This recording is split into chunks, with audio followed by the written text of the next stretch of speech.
राजस्थान में हो रहे विधानसभा चुनाव के बीच ईडी की कार्रवाई से नेताओं में हड़कंप मच गया। राजस्थान में चुनावी कार्यक्रम की घोषणा हो चुकी है, आचार संहिता लग चुकी है और भारतीय जनता पार्टी और कांग्रेस पार्टी सहित दूसरी राजनीतिक पार्टियों ने भी प्रत्याशियों की घोषणाएं करना भी शुरू कर दिया है। देश के प्रधानमंत्री नरेंद्र मोदी से लेकर अमित शाह, राजनाथ सिंह, जेपी नड्डा और कांग्रेस में राहुल गांधी, प्रियंका गांधी, मल्लिकार्जुन खड़गे के दौरे लगातार हो रहे हैं।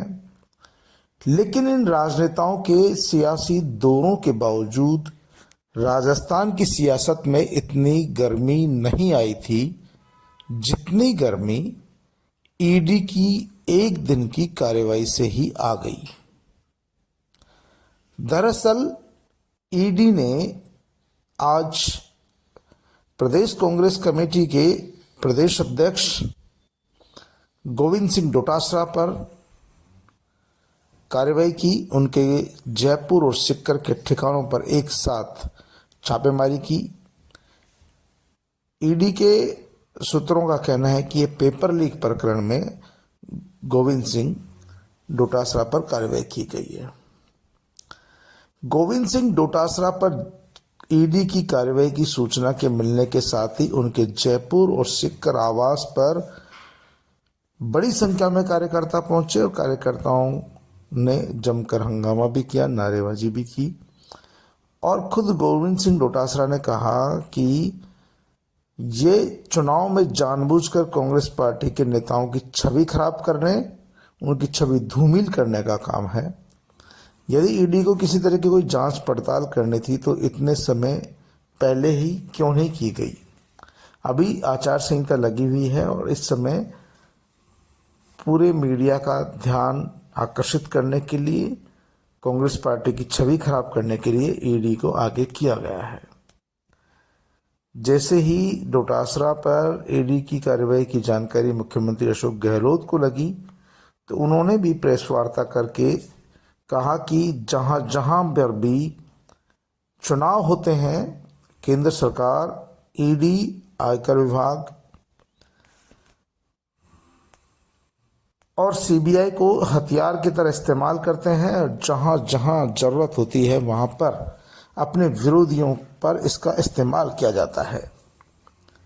उन्होंने कहा कि ईडी नहीं, ईडी के आतंकवाद से सारे विपक्ष के नेता परेशान हैं, क्योंकि ईडी की कार्रवाई सिर्फ और सिर्फ भाजपा के विरोधी दलों के नेताओं पर होती है, उनके समर्थकों पर होती है, उनके फाइनेंसरों पर होती है।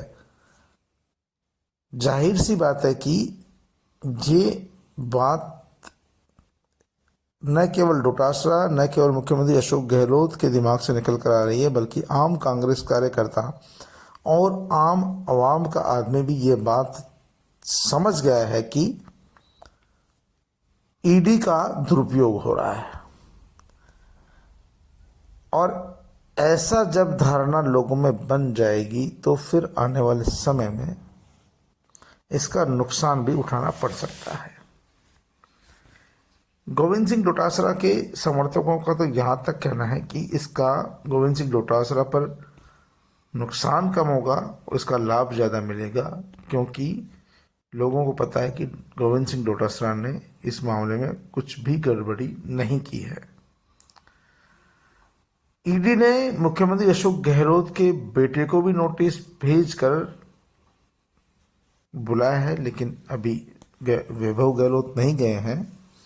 वैभव गहलोत का कहना था कि मुझे नोटिस मिला है लेकिन समय नहीं दिया गया। ऐसे में उन्होंने समय मांगा है और वे जरूर ईडी के सवालों के जवाब देने जाएंगे। वैभव गहलोत का कहना है कि उन पर पूर्व में भी 10 साल पहले इस तरह के आरोप लगाए गए थे चुनाव से पूर्व, और वो सब तमाम आरोप निराधार निकले। इस बार भी जानबूझ के ऐसा किया जा रहा है, लेकिन पूरी पार्टी एकजुट है और प्रदेश की जनता देख रही है, जो सब जानती है कि कौन गलत है और कौन सच है। हमें टारगेट किया जा रहा है लेकिन हम इसका जवाब जरूर देंगे।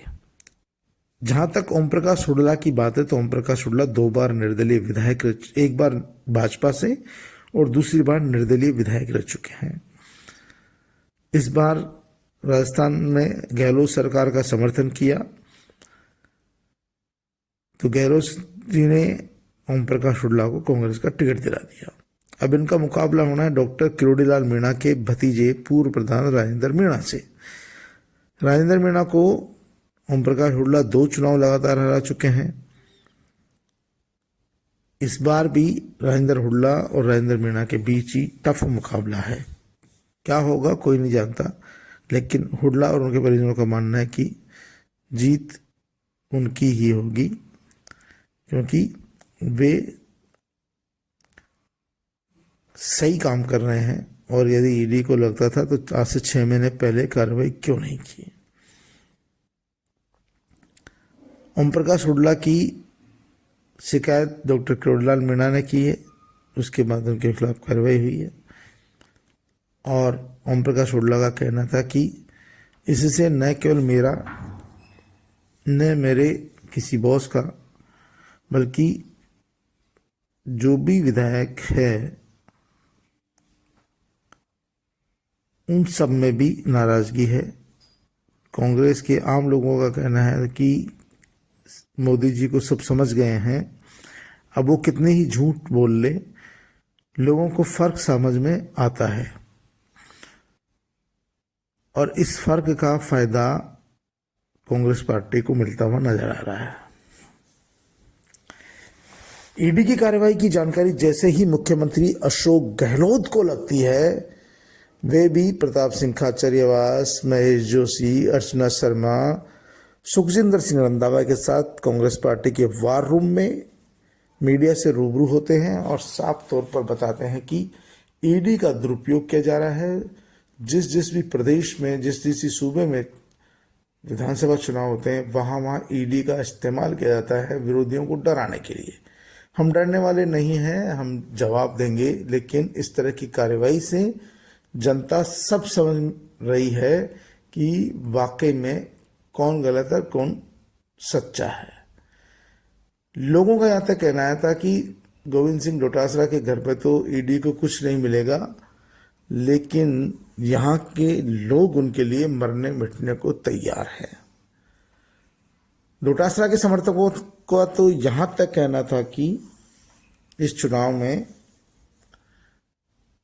कांग्रेस पार्टी को एक तरह से भारतीय जनता पार्टी ने, केंद्र सरकार ने अभेदान दे दिया है।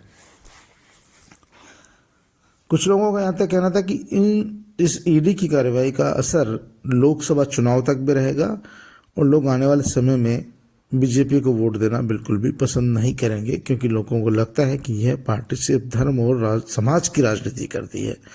हालांकि ऐसी कोई भी राजनीतिक पार्टी नहीं है जो धर्म की राजनीति नहीं करती हो, लेकिन ऐसा लोगों का मानना है कि इसका फायदा आने वाले समय में मिलेगा। डोटासरा के और मुख्यमंत्री अशोक गहलोत के अलावा भी स्थानीय लोगों का कहना था कि ईडी की कार्रवाई से कांग्रेस पार्टी को फायदा होने वाला है। लेकिन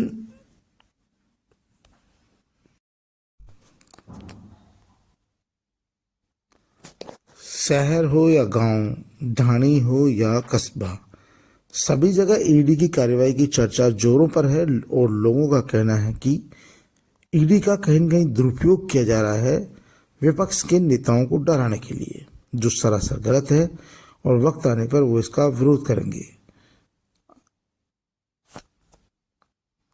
आपको बता दें कि इस बार कांग्रेस पार्टी ने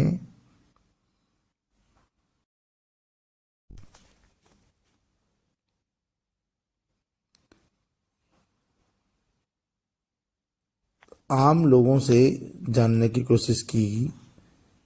अधिकांश लोगों का कहना था कि ये केंद्र सरकार की बड़ी गलती साबित होगा और इसका खामियाजा भारतीय जनता पार्टी को न केवल विधानसभा चुनाव में बल्कि 2024 में आने वाले लोकसभा चुनाव में भी उठाना पड़ेगा। लोगों का कहना था कि ये इस बार भारतीय जनता पार्टी ने गलत जगह दे दिया है, क्योंकि यहाँ पर जनता सर्वमान्य होती है, जनता जनार्दन सबसे बड़ी होती है, और इन्होंने जनता के भावनाओं का अनादर करते हुए ईडी को आगे कर दिया है, और ईडी को आगे करने से